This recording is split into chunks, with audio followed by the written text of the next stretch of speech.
I knew something was wrong the second I walked into my room and smelled that smell. You know, the one sharp, acrid, the unmistakable stench of dog pee. What I didn't know yet was that my stepsister had taken every last one of my favorite clothes, piled them in the middle of my floor, and let her ratty little dog relieve himself all over them. But let me rewind. I 17F, live with my mom, her new husband, and his daughter Kayla 13F. My dad passed away when I was 11. It was sudden, a heart attack on a regular Thursday morning, and I haven't been the same since. My mom remarried last year to Dave, who's fine, honestly, but Kayla is another story. She's bratty, entitled, and always gets away with everything. The first time Kayla took my things without asking, it was a hoodie. She claimed she thought it was hers. I let it go. Then it was makeup, then my Bluetooth speaker, and once even my journal, which she read out loud to her friends on FaceTime. My mom said she was just curious and reminded me that I was the older one, so I should be the bigger person. I've been the bigger person so often I feel like a damn Amazonian. Anyway, back to the dog pee. Kayla has this tiny yappy Pomeranian named Biscuit. She never trained it properly, and it pees everywhere, on the rugs, on the stairs, once even on my backpack. But this was different. This wasn't an accident. I'd been out with friends that Sunday afternoon, and when I came home my door was closed. That was weird. I always leave it slightly open so my cat can come and go. I opened the door and gagged. There in the middle of the floor was a pile of my clothes. My concert tees, the dress I wore to homecoming, my dad's flannel shirt that I sleep in. All of it was soaked. And sitting right on top of the pile like it was a goddamn throne was Biscuit, tongue out, wagging his tail. I screamed. My mom came running in. So did Dave. Then Kayla, smiling like a Disney villain in training. She locked me out of the bathroom. Kayla said before I could even get a word out. So I got mad. It's not my fault Biscuit had to go. I wasn't even home. I hadn't been for 4 hours. I turned to my mom expecting outrage, shock, anything. But all she did was sigh. Honey, she's just a kid, she said, rubbing Kayla's arm. Let's all calm down. I stared at her, blinking like my brain had shut off. My things, my favorite, personal, irreplaceable things, were now a soggy, urine-soaked heap, and she wanted me to calm down? Are you serious? I said. She did this on purpose. Kayla shrugged. You're so dramatic.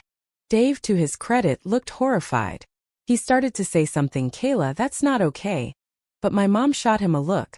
That look that said, don't undermine me in front of the kids. I guess Dave chose his marriage over my dignity. I ended up dragging the pile of clothes outside and hosing them off on the lawn while holding back tears. It felt humiliating and surreal. I was soaked, cold, and smelled like wet fabric and bitterness. When I came back inside, Mom had made hot chocolate. For Kayla. That night I barely slept. I kept picturing my dad's shirt in that pile, soaked with pee, like it meant nothing to anyone but me. And Kayla? She was next door giggling over some TikTok, not a care in the world. The next morning I took action. I took pictures of the ruined clothes, made a detailed list of what was damaged, and emailed it to my mom and Dave. I titled it, Formal Complaint, Deliberate Destruction of Property by Kayla. I also included an invoice with estimated replacement costs. I didn't want money. I just wanted them to acknowledge that what she did wasn't okay. Instead, my mom replied, this tone is not helping anyone. We're a family. Let it go. Let it go. I don't know what broke in me in that moment, but it was permanent. I started planning my escape. But first, revenge. Now, before you judge, I didn't go nuclear. I'm not Kayla. But I did borrow a little creativity from my AP Psych class and devised what I now call the Biscuit Justice Protocol. Step 1, buy puppy training pads. Step 2, line Kayla's room with them. Step 3, relocate Biscuit's food and water bowls to her bedroom door. Step 4, wait. Within 2 days, Biscuit had associated her room with bathroom breaks. She screamed when he peed on her bed. My mom scolded me for letting him wander. I just shrugged and said, he's a dog. He doesn't know better. Neither does your daughter, apparently. The twist? Dave found it hilarious. When Mom wasn't around, he pulled me aside and whispered, that's one way to handle it. Just be careful. And then came the second twist, the one that changed everything. One afternoon, while Kayla was at a friend's house and Mom was at work, Dave knocked on my door. I know this isn't easy, he said, but I wanted you to know something. He pulled out a crumpled letter. My dad's handwriting. I found this in a box when we moved. Your mom didn't want to show it to you. Thought it'd upset you. My heart stopped. He handed it to me and left. I read it on the edge of my bed, hands shaking. It was a letter from my dad to my mom, written a week before he died. He talked about me, how proud he was, how worried he was that I'd feel alone if anything happened to him. He asked her to protect me, to keep my heart safe. And she'd hidden it. That was the moment I realized this wasn't about clothes or even Kayla. It was about loyalty. My mom had chosen her new family, and I needed to choose me. I'm not done with the story yet, there's more, a lot more. And I'll share the next part soon, but here's where I'll leave you for now. ITA for not forgiving my stepsister or my mom. I didn't cry when I read the letter. I thought I would. I thought I'd collapse into a weepy cinematic puddle like in the movies. But instead I just sat there, the words sinking in like ink into my skin. My father's last written thoughts weren't for himself. They were for me. He'd asked my mother, begged her to protect me, to make sure I always felt safe and loved. And she'd buried it, along with everything else I used to count on. I folded the letter slowly and slipped it into the back pocket of my journal. My real journal, not the one Kayla had snooped in, but a smaller one I kept locked in a box under my bed. Felt like armor now, this letter. A memory no one could touch or ruin. A reminder that someone had seen me, truly seen me, before everything changed. That evening I didn't come down for dinner.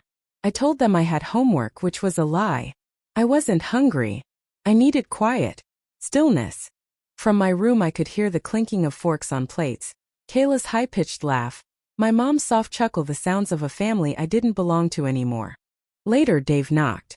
He didn't come in, just asked if I was okay. I'm fine, I said. You're not, he replied gently. But I'm proud of you anyway. I didn't know what to make of that. Dave was complicated.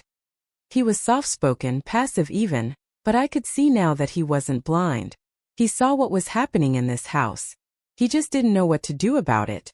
The next week, I started making plans to move in with my aunt, my dad's sister. Aunt Rachel had always offered, especially after the wedding, when she saw how tense I'd become. She lived 2 towns over, in a small house with a garden and 2 giant rescue dogs who would never dare pee on anyone's clothes. But I'd never seriously considered it. Until now. I brought it up over dinner one night, calm and deliberate. I've been thinking, I said. Maybe I should finish school from Aunt Rachel's. She said I could. I'd still see you guys sometimes. My mom froze, fork halfway to her mouth. Don't be ridiculous, she said quickly. This is your home. Is it? I asked. Because it doesn't feel like it. Kayla laughed like it was the funniest thing she'd heard all day. I told you she was dramatic. I'm not being dramatic, I said, looking straight at my mom. I'm being honest. You don't protect me. You defend her, even when she deliberately destroys my things. You let her humiliate me. She's a child. Mom snapped. So was I when Dad died, I shot back. And you still expected me to act like an adult. Why does Kayla get to be a kid forever? The room went silent. Dave cleared his throat. Maybe we should. No, my mom cut in. We're not entertaining this idea. You're not moving out over some clothes. It's not just the clothes, I said quietly. It's you. It's how you act like I don't matter anymore. Mom stood, grabbed the plates. This conversation is over. But it wasn't. Not for me. The next day I called Aunt Rachel. She didn't even hesitate. I'll drive over Friday, she said. We'll pack your things. And if your mother tries to stop you, she'll have to deal with me. I don't think I'd ever loved anyone more in that moment. I started boxing up my things that night. Not just the practical stuff, clothes, books, my laptop, but also the little things that made me feel like me. My sketch pad. A framed photo of my dad and me at the lake. The pressed daisy he helped me find when I was 10, still tucked in the back of my dictionary. I didn't tell anyone. Not yet. But I think Kayla sensed it. Because on Thursday, something happened that threw everything off balance again. I came home from school and found her in my room, sitting on my bed, holding the letter. My heart stopped. What the hell are you doing? I yelled. She flinched, then held up the paper. You're so dramatic, she said again, but her voice was different this time. Smaller. Give it to me. She handed it over. No snark. No smirk. I didn't mean for you to leave, she said, almost whispering. I stared at her. Why were you even in my room? I asked, my voice tight. I wanted to see if you were really leaving, she said. You're the only one who ever says stuff like it is. When you're gone, it'll just be me and them. No one notices anything here. I blinked. Was she actually being real? Kayla looked down, picking at a loose thread on my blanket. I didn't think it would matter. The clothes. I thought you'd get mad. Yeah, but I didn't think it'd break something. Well, it did, I said. She nodded. Then after a long pause, I'm sorry. I didn't say anything for a long time. Just stared at this girl, this tiny chaotic tornado of a person, and saw, for the first time, the sadness beneath the sass. The loneliness. The part of her that didn't fit anywhere either. I sat on the edge of the bed. You need help, Kayla, I said quietly. And not just with the dog. She didn't argue. And just like that, a small unsteady bridge formed between us. Not enough to undo what had been done, but enough to make the next part a little easier. Friday came. Aunt Rachel showed up in her Subaru, dogs barking excitedly in the back seat. I carried my boxes down the stairs in silence. Mom didn't say a word until I reached the door. You're making a mistake, she said, arms crossed. Running away won't fix anything. I'm not running, I replied. I'm saving what's left of me. Dave hugged me, tight, like a real dad. I'll check in, he whispered. Kayla stood at the top of the stairs watching. She didn't smile. She didn't wave. But as I stepped outside, she said, barely audible, don't forget about me. I didn't reply. Not yet. I didn't know how. But maybe someday I would. The first night at Aunt Rachel's was quieter than I expected. No barking dogs. No Kayla stomping down the hallway. No muffled arguments or that ever-present tension that used to live in my chest like a second heartbeat. Just silence. And in that silence, for the first time in years, I felt something I hadn't let myself feel since Dad died safe. Aunt Rachel didn't ask questions that night. She didn't press for details. She just made grilled cheese, poured 2 mugs of peppermint tea, and turned on a documentary about whales. We didn't even talk. She just sat with me, one hand resting gently on mine, as if to say, you don't have to explain. You're home now. The next morning I woke up to sunlight pouring in through the window, and 2 enormous rescue dogs flopped over my feet like living weighted blankets. I actually laughed for the first time in weeks. School was a bit more complicated. Transferring mid-semester wasn't ideal, but Aunt Rachel worked some kind of magic with the principal, and within 3 days I was enrolled, ID badge in hand, and being shown around by a girl named Sienna who smelled like patchouli and spoke entirely in metaphors. I liked her instantly. This place is a mess, she told me in the lunchroom. But like a beautiful mess. You'll fit in. Your aura's kinda badass. I had no idea what that meant, but it sounded like a compliment. By the end of the week, I started to feel like maybe, just maybe, I could start over. Build something of my own. Something real. And then the letter arrived. Not Dad's. This one was from my mother. It came in a small white envelope with my name scrawled in a handwriting I hadn't seen in years. Not her usual neat, slanted cursive. This was messy, raw, unfiltered. I almost didn't open it. I held it in my hands for 20 minutes, debating. Part of me wanted to toss it in the trash unopened. Part of me wanted to shred it, burn it, pretend she didn't exist. But curiosity, or maybe grief, won. Inside was a single page. I know I failed you. I don't know how to say this out loud, so I'm writing it. You were always more like your father than me, stronger, steadier, braver. When he died, I broke. And I tried to pretend I didn't. I thought if I kept moving forward, if I remarried, if I made a new family, it would fix something. But it didn't. And I let that hurt turn me into someone I don't recognize anymore. You were right. About everything. I didn't protect you. I chose comfort over courage. I chose silence over action. I chose Kayla because she was easier. But the truth is, I see you. I always did. I just didn't know how to show it. I found the letter. The one from your dad. I'd hidden it because I was scared it would pull you further away. I didn't realize it would be the thing that could have pulled us closer. I'm sorry. I know I don't deserve your forgiveness, but I hope someday you'll let me try. Love, Mom. I sat on the porch swing reading it again and again. And for the first time since I left, I let myself cry.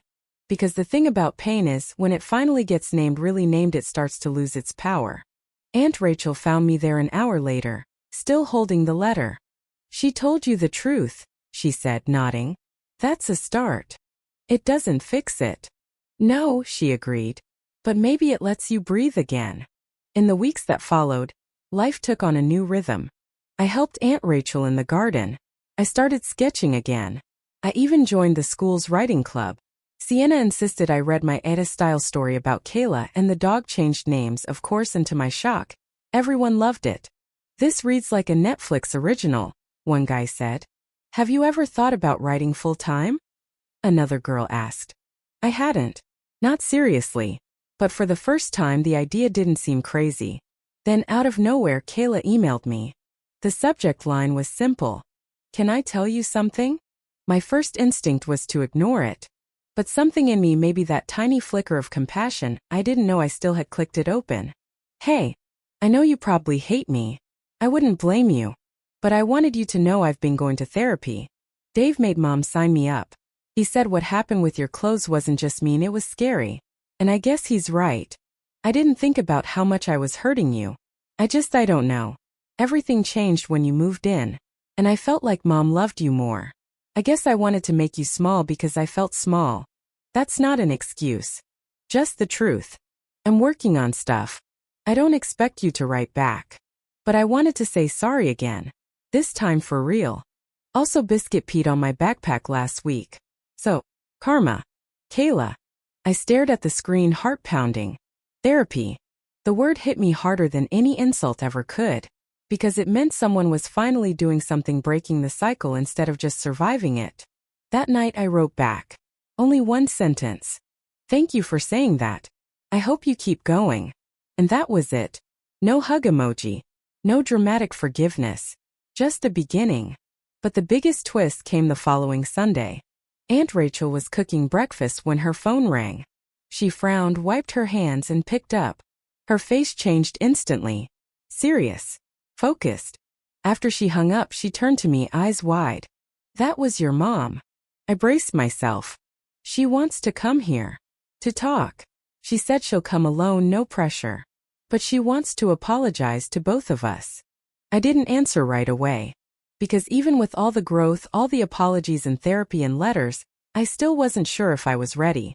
But Aunt Rachel just looked at me and said, you don't have to say yes. But if you do, you'll have backup this time. And I realized that was all I ever really wanted. She showed up with a bouquet of tulips. Not roses too dramatic.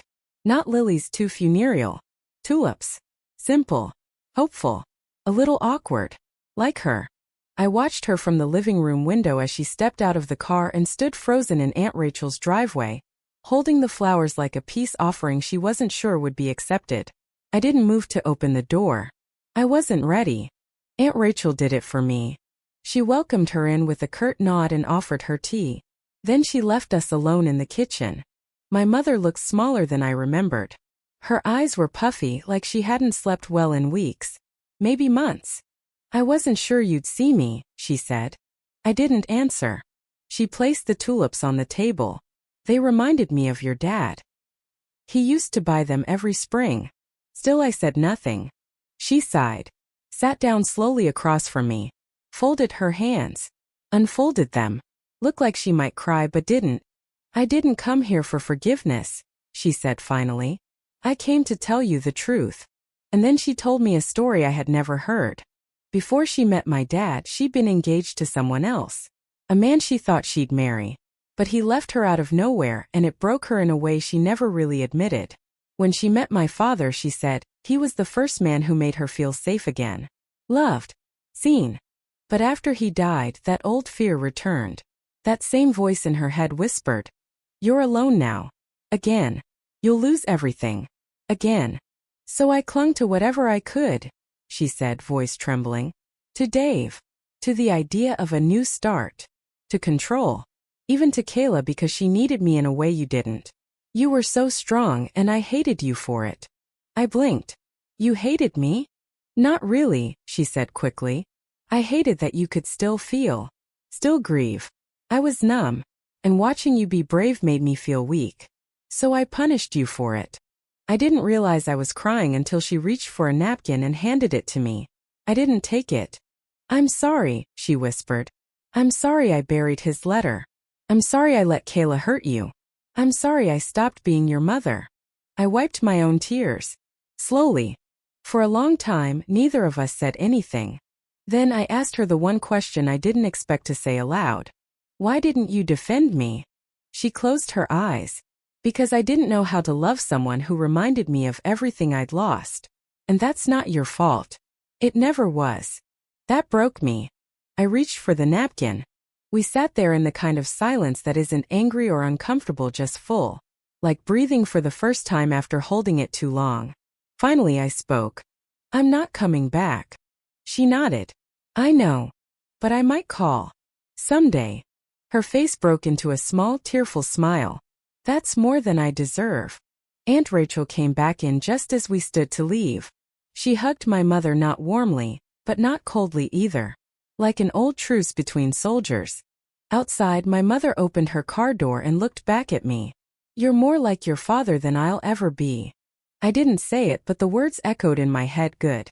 After she left, Rachel and I made cookies. No deep conversations. No therapy sessions. Just butter, sugar, and flour. It was enough. Later that night I checked my email. Another message from Kayla. Therapy update. Apparently I have control issues and emotional displacement. I said, no duh. Biscuit peed on Dave's briefcase. Mom almost cried. I think we all need help. Also, I miss you. In a weird, annoying little sister kind of way. I smiled. Not because everything was perfect, but because for the first time there was space for something new. The next morning, I opened my journal, the one with Dad's letter still tucked inside, and started writing again. Not an AI post. Not a revenge fantasy. Just a story. My story. About grief. And growing up. And how sometimes the people who hurt us most are also the ones most afraid. And how walking away isn't the same as giving up. It's choosing yourself. Finally,